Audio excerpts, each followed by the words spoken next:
want to talk about the facts and what we're seeing and hear from the experts in this area.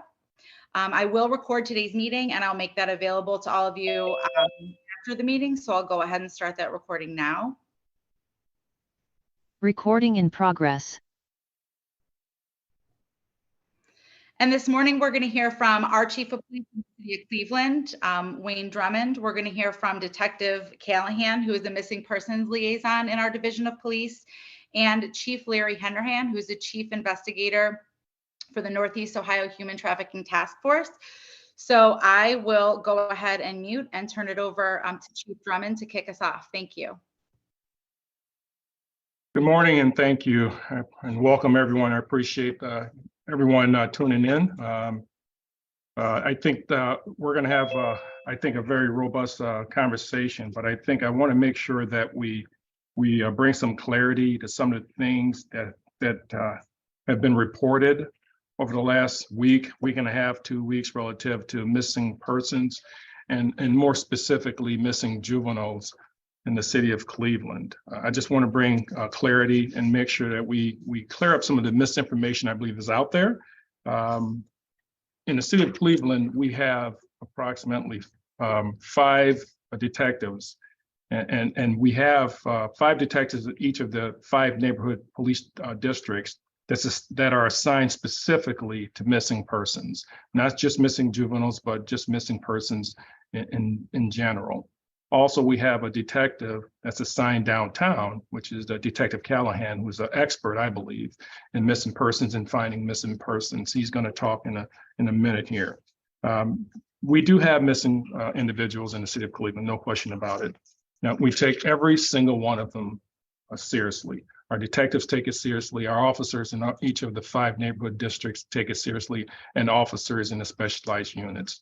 And that's why in the city of Cleveland, we have a dedicated detective in each of the districts. That's how serious we take this particular issue. Also, we have to have context. It's important that we bring context to this particular issue that we have today. If you look at the stats, and you look at the stats, they are startling. They're very startling. Right, we have a number of missing juveniles reported year to date as 1,072, but also, and again, the number is 1,072, but the number returned is also 1,020. So we have obviously outstanding missing juveniles. The vast majority of those juveniles are missing juveniles, are actually runaways, and sometimes some of those are habitual runaways. And I don't say that to minimize missing juveniles. I don't say that. I think, again, it's just to add context. Each of those particular missing persons, whether juvenile or adult, is investigated by our missing person liaison in each of the districts, and then also by our detective downtown, Detective Callahan. So we take them seriously, they're investigated, and they're followed up on. If we, the Division of Police, receive information that potentially the circumstances are suspicious in nature, we have our units within each of the districts and downtown who are called out to investigate it. If it's a missing juvenile under suspicious circumstances, not only are the detectives assigned to it, if we need additional help, we bring our detectives from downtown. And if it looks like it's a serious and legitimate kidnapping or abduction, we bring in our federal partners, the FBI and others, to assist us to find that particular missing person. So we have resources that are available that we bring to bear in these particular cases. But every single case in the city of Cleveland relative to a missing person is investigated and are investigated thoroughly by our detectives in each of the districts. It's important to also understand that we have resources available for our people, for our citizens in the city of Cleveland, and in particular juveniles. In each of our rec centers, we have 21, 22 rec centers. We have sports that the kids can get involved in. We have exercise classes. We have youth camps and the like. Additionally, we have Hoops After Dark, which is really important. We have our second tryout tonight from 8:30 to 10:30 at Zelma George. So we have activities for our youth to keep them active, involved, and engaged. We don't have anything in the city of Cleveland right now that would indicate through our investigation that we have individuals targeting our kids and using them in human trafficking or otherwise. We don't have any information right now that would lead us to believe anything like that is occurring. However, if there are any cases that come to our attention that has any indication that someone's being sex trafficked or kidnapped, again, we'll bring our resources to bear. I'm going to turn it over now to Detective Callahan, who's going to get into some of the stats that we have as well, and also kind of give you an explanation of what he does and also what the missing juvenile in each of the, the liaisons in each of the districts, they do on a regular basis. Thank you, Chief. Hello, all. I appreciate you letting me be a part of this today, and thank you, Chief, for allowing me. I am Detective Callahan. I work in the Confusion Center down here. I am the missing persons liaison. And just a little brief description of what I do is I do review all missing person reports that come over from the night before. I work very closely with each of the 5 missing person detectives in each individual districts and provide them resources that they could help, whether it be through the FBI or through the county, through the human trafficking task force. One thing I do want to stress, though, too, is that each of the districts have a designated zone car that also, on each shift, that also follows up on missing person cases. So it's not just the missing person detective in each individual district, but it's also on each platoon. Each shift will have a missing person car that will follow up on our missing persons. Just one thing I want to stress to everybody and to get the word out there is to let everybody know there is no time limit when you can make a missing person report. There's the illusion that you got to wait 24 hours to make a missing person report, whether it's an adult or a juvenile. It's just not the case. Here in Cleveland, we will never turn down a missing person report. They can be missing for 30 seconds. If they call the police, the division of police here in Cleveland will make that report. We do follow up on all the missing person reports, regardless of how they're titled. We treat them all the same. So whether they're, depending whether it's an adult or elderly or juvenile, they all get followed up. And they all get followed up the same way. And again, if the investigation leads us to other incidents, then we will call on the FBI or the human trafficking task force if needed. Couple of things that I just did want to mention, that any kind of tips that you might have on a missing person, I would like and just get the word out there to call 621-1234. That's the non-emergency number for the Cleveland Police, or 911. Or if you want to make an anonymous tip, you can call Crime Stoppers, and that number is 216-25-CRIME, and then get that information. You'll remain anonymous, and that'll get to the proper people in regards to that investigation. I think, oh, yes, thank you. Yes, one thing I did want to mention is the pictures. I also, down in the Fusion Center, and I do monitor and work on our website here for all the missing people. I do want to mention pictures. Pictures sometimes is a hard thing to get, especially for juveniles. So my word of advice to all parents out there is to talk to your children, know what they're doing, know who they're talking to, know what their social media accounts are.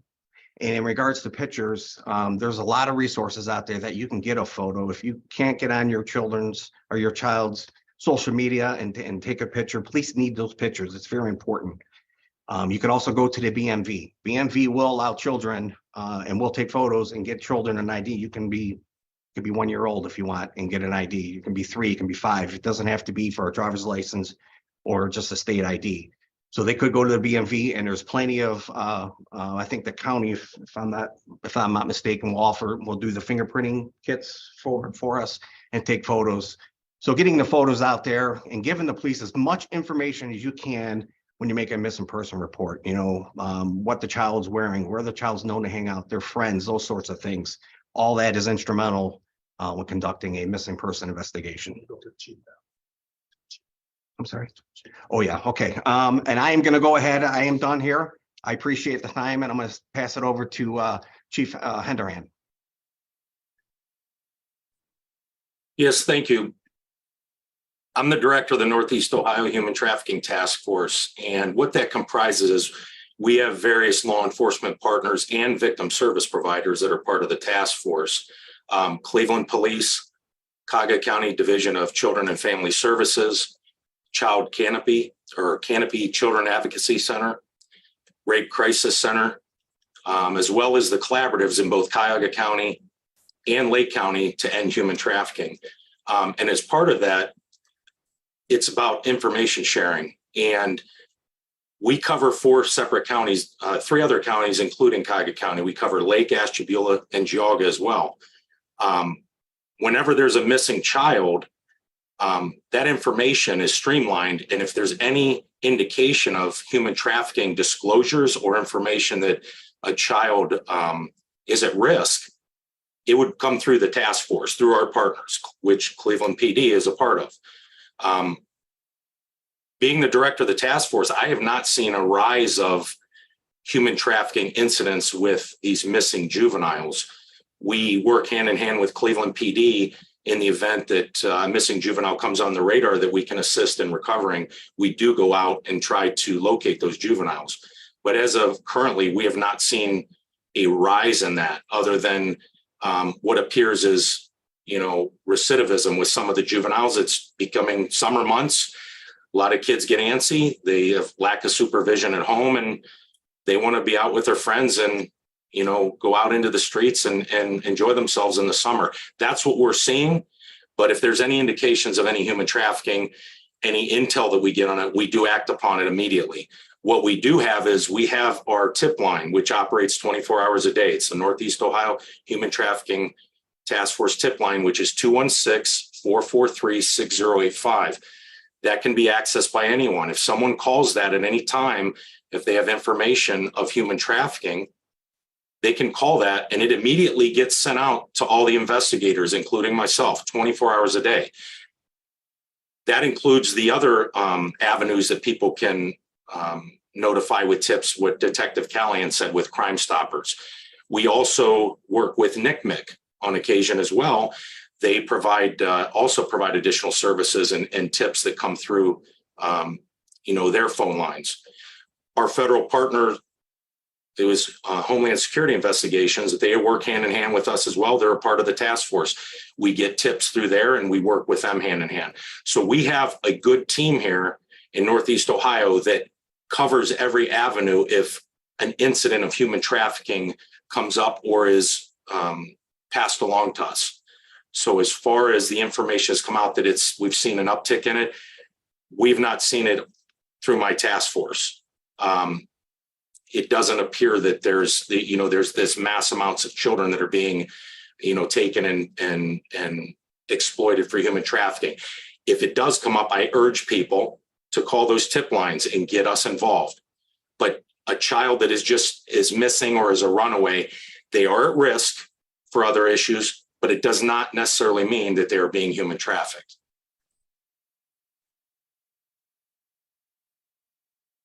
Thank you, Larry. Appreciate it. So again, the main purpose of this press conference is twofold. It's to bring more awareness. Larry's absolutely right. We have to bring awareness to missing people in general, and more specifically missing children. So that's it. Again, it's twofold. That's part of it. Missing kids, missing adults, and for folks getting involved to see something, say something. And again, the second part of this is to clear up some of the misinformation that's out there relative to, in particular, Cleveland, that there's an issue with children or kids or juveniles being abducted and used for sex trafficking otherwise. We do not have that information. As Larry just articulated, they don't see an uptick in it, but we want to make sure that we give our children and our adults opportunities to have something to do during the summer. And again, we have so many programs in the city of Cleveland and their rec centers. So we encourage our citizens, our youth, and the parents and grandparents, the police, get those kids involved and give them activities to be involved in throughout the summer. Thank you so much, Chiefs. Thank you, Detective. Let's go into a few questions, starting with Dan. Go ahead, please, Dan.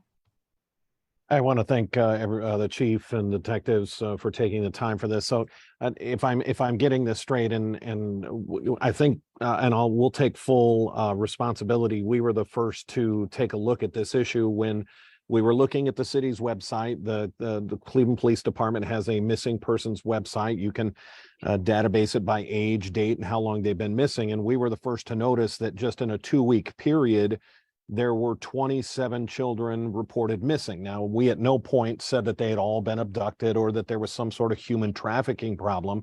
It's just that number seemed to be surprising. 27 kids reported missing in the last 2 weeks. I went on there this morning.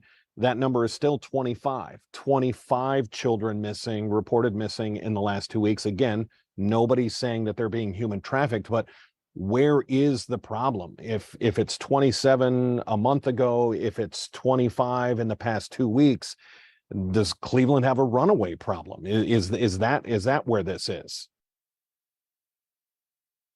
And thanks for the question. I appreciate it. And I would say that historically in the city of Cleveland, we've had a large amount of statistics related to juveniles running away. And Dan, that's the vast majority that we encounter here in the city of Cleveland are runaways. And a large percentage of those numbers are habitual runaways that we deal with on a regular basis. And we have other issues, which I can't get into now relative to our missing juveniles. What we find too, Dan, is that juveniles, they come home and before they're taken out the system, they leave again. So that's part of the problem that we have. Sometimes juveniles come home and the parents or guardian, they don't call us to take them out the system. So you have those numbers still being reported or recorded and so forth. So it's a myriad of different reasons why those numbers remain the same. And yes, Dan, there's some kids who go missing that just don't want to be found. And there's some adults that go missing, just don't want to be found and so forth. And that doesn't necessarily mean that they're being human trafficked or used for sexual abuse or anything like that. It's just it's a complex, a complex and vexing issue at times, but we do have the vast majority of our missing people, in particular juveniles, are runaways, and most of them return. Thank you, Chief. Please go ahead, Isabel. Hi there. Thank you again for the availability. Isabel Lawrence here over at Channel 3 News. I just wanted to clarify, Chief, those numbers that you read out earlier in the press conference about the active amount of missing juveniles here in Cleveland. I did reach out to your department yesterday, and I was actually given the figure 40 active missing juvenile cases are open, the earliest dating back to April 2nd. But if I'm doing my math correctly here, Chief, from 1,072 to 1,020, those numbers you gave, that seems like it would be about 52. So I'm just wondering kind of what exactly is the open case number right now, missing juveniles, and maybe where is that discrepancy coming from? Thanks, Isabel. Thanks for the question. Hopefully I can clarify that. I have, again, our missing person liaison who kind of track the numbers for us. And I certainly don't want to confuse anyone with those numbers. So what I'll do is to make sure that we clarify those numbers. So we're giving you accurate information. And we'll do that at the end of this press conference. We'll make sure you get that information. Thank you, Chief. Sure. Let's have Dylan followed by Fox 8, please. Hi, thanks. Dylan Stewart from Cleveland Magazine. You said that you followed up when you saw things that were suspicious on these missing persons cases. What are those red flags? For one thing, well, okay, make sure it's off. One thing what we look at is the circumstances behind the missing person. For example, here, any child that's missing under, I believe, 13 years of age, and they actually get elevated up to my level. Just for an example, I get notified about it, and I start making calls and so forth, and I start pushing the bells. So we look at the circumstances behind that. Now, if the circumstances behind that is that the particular child had an argument with the parent and took off, obviously it's a little bit different. We take it serious. We still look for that child, and we continue to look for that child until that child is located. Now we get a call, for example, Dylan, that 14-year-old boy is walking down the street and a car pulled up and snatched him off the street. That obviously, the alarms and the bells go off. As you can imagine, In that particular case, the commander gets involved immediately. We get as many resources as we can on there. That's all of the detectives in that particular district. We also call detectives from other districts. And again, depending on the circumstances, reach out downtown here for our specialized detectives to come out as well.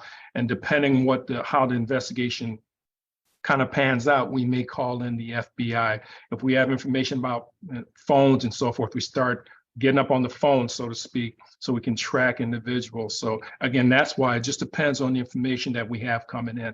And as Detective Callahan articulated, we take reports from anyone. For example, Dylan, if you're walking down the street, you're driving down the street, and you see something suspicious, you call, say, hey, I just saw a young lady pulled into a car. We take that information and we run with it immediately and start our investigation.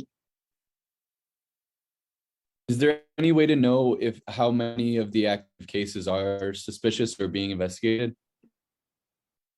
We can look into that further. We do, as you said, we look at every single report. We evaluate every single report. Our detectives look at it. And again, based on the circumstances, again, all missing person reports are serious to us. So please make sure we understand that.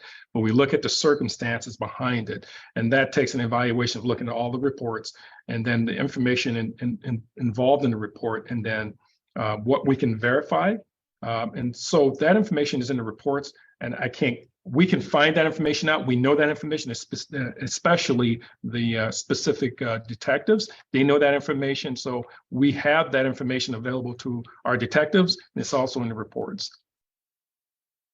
Thank you. Sure.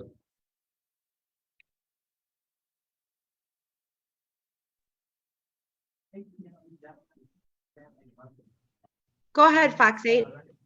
Hi, Maya Belai from Fox 8 here. A couple questions. Is the number of missing kids higher or lower than previous years? And then what additional resources are you all offering to help solve this issue? Thanks. Good question, and I appreciate the question. Yeah, it's up about 20% from when it's about right now, 20%. They're up, and it could be for a variety of reasons. It's the summer months, more kids for whatever reason. I'm sorry to say they go missing. And again, it's for a variety of reasons that we have kids that leave their homes. And the parent, we appreciate the parents or guardians, being very active and calling us so we can find out what's going on. But again, as I stated before, it could be a variety of reasons why they left. It could be based on an argument. It could be just a variety of reasons why they're leaving. And then we take every single one of them seriously. We, again, the detectives will immediately start investigating that. And I would hope that as the detectives are looking, the parents will reach out to us. And we have so many resources here in the city of Cleveland. And I want to highlight again the rec centers and the specialists that we have in our rec centers that can offer aid to all of our residents, and in particular, our residents that are experiencing folks that are leaving or are reported missing, such as a juvenile or an adult. We have resources in all of our rec centers that we can assist those folks, because something like that can be pretty traumatic. So we have, again, folks in our rec centers that can help.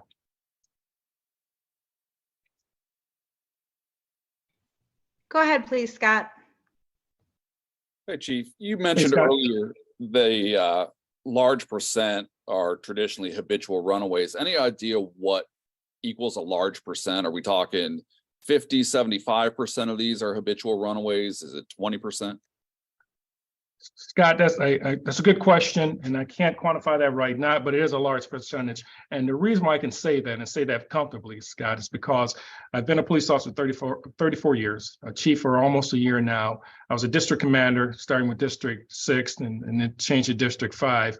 And of course, I tracked that, and I tracked it very seriously. And what I found, and again, was the vast majority of our missing people were juveniles, and the vast majority of those were habitual runaways. And I mean, there's a really high amount. I just can't give you 90, 95, 75, but it's a large amount because the vast majority of them, Scott, return within a day or two, or by the end of the year, most of them return home.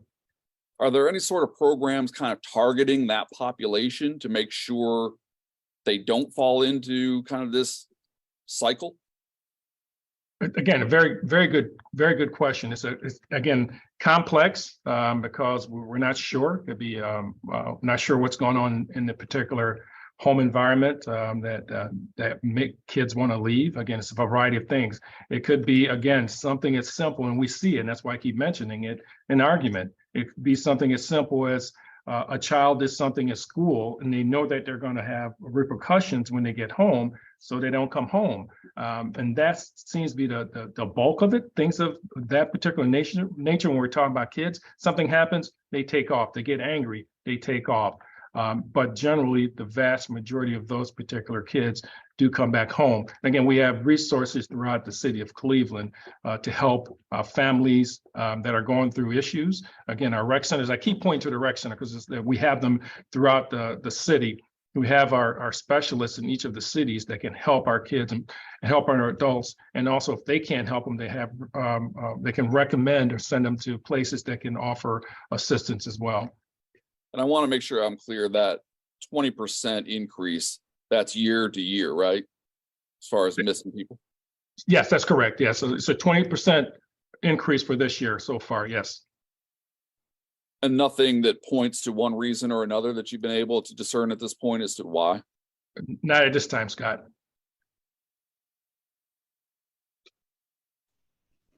Dan, another question?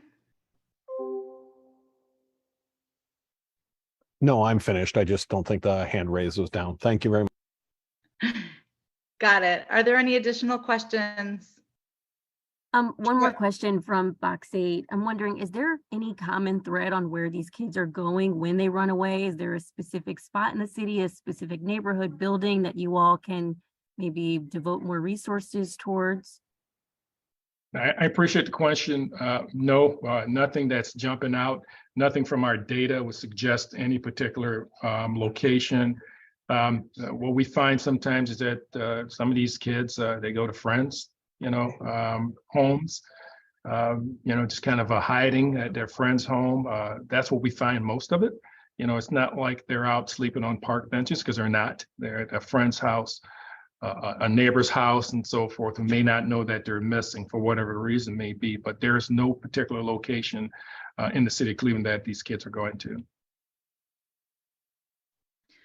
Last question from Troy, please. Chief, I just want to clarify, in the original story that kind of started all this, they mentioned ages 12 to 17. When you say juveniles, are you talking that age range or anyone under 18? Troy, just anyone, for us juveniles here, for us, is anyone under age of 18. Okay, thank you. Sure. Okay, thank you so much, everybody. You do know how to get a hold of me. I'm zikafus@clevelandohio.gov if you have additional questions, and I will have the recording available shortly. Thanks so much, Chiefs. Thank you, Detective. And thanks everybody for joining us today. Thank you, appreciate it. Thank you, Larry, appreciate it. Thanks, Chief. Thank you.